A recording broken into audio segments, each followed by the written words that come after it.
کہ یہ پھر بلون چھوڑتے ہیں کہ جی دیکھیں اس کے توشہ خانہ ہو گیا اور فورن فنڈنگ ہو گئی اور میڈیا ان کے ساتھ مل کے اس کو اٹھاتا ہے.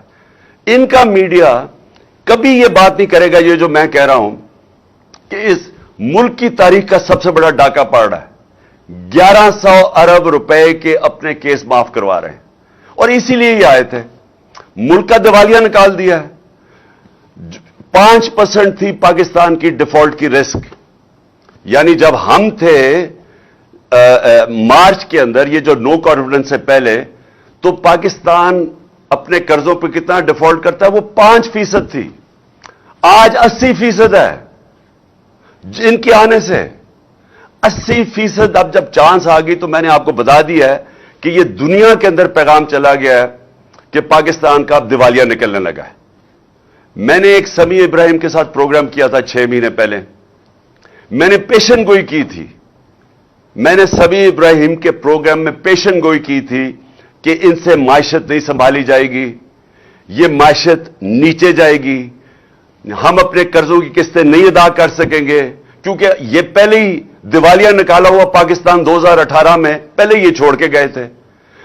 جب یہ 99 میں گیا تھا نواز شریف تب پھر دیوالیہ نکلا ہوا تھا پاکستان کا. تو انہوں نے تو کبھی بھی ٹھیک نہیں کیا, انہوں نے تو تباہ کر کے گئے ہیں. تو اب انہوں نے آگے کیسے ٹھیک کرنا تھا. تو میں نے تب یہ کہا تھا کہ ملک ادھر پہنچ جائے گا جدھر ہم ڈیفالٹ کی طرف نکل جائیں گے. اور اس کے بعد میں نے ایک اور چیز کہی تھی کہ جو نیشنل سیکیورٹی ہے, ملک کی سلامتی ہے, وہ داؤ پہ لگے گی. کیونکہ جو لوگ ہمیں نکال لیں گے اس سے ڈیفالٹ سے, میں آج آپ کو کہہ رہا ہوں کیونکہ میں 3.5 سال اقتدار میں رہ چکا ہوں اور میں ان کو ویسے بھی جانتا ہوں, ان لوگوں کو جن کے پاس ہم جائیں گے ہاتھ پھیلا کے کہ جی اب ہماری مدد کریں, ہمیں نکالیں اس میں سے. میں آج آپ کو کہہ رہا ہوں انہوں نے ایک چیز ڈیمانڈ کرنی ہے اور جب وہ ڈیمانڈ کریں گے اس ملک کی نیشنل سیکیورٹی کے اوپر بہت بڑا کمپرومائز ہوگا. اس لیے میں نے 6 مہینے پہلے کہا تھا, اور جب میں نے یہ کہا انہوں نے کہا عمران خان کے اوپر غداری کے کیس بننا چاہیے, اور آج وہ ہم ادھر آ کے کھڑے ہو گئے. مجھے ایک اور خوف ہے. مجھے خوف یہ ہے کہ انہوں نے ملک سے بھاگ جانا ہے, کیسز اپنے معاف کروا کے, معیشت سے سنبھالی نہیں جانی, انہوں نے ملک سے باہر بھاگ جانا ہے. اور اس لیے جو سارے کام کر رہے ہیں اپنے کیسز ختم کروانے کے لیے جو کر رہے ہیں,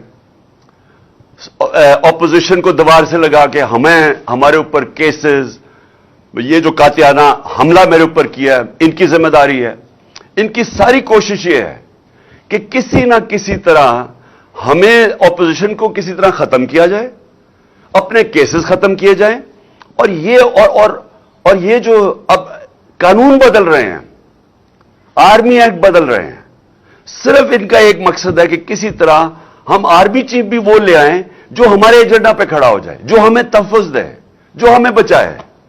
تو ساری کوشش یہ ملک کے لیے نہیں ہے, یہ سارا مقصد یہ ہے کہ ہم کسی طرح جو ہم نے 30 سالوں میں جو چوری کی اور خاص طور پہ پچھلے 10 سال میں, ہم کسی طرح اس کو بچا لیں.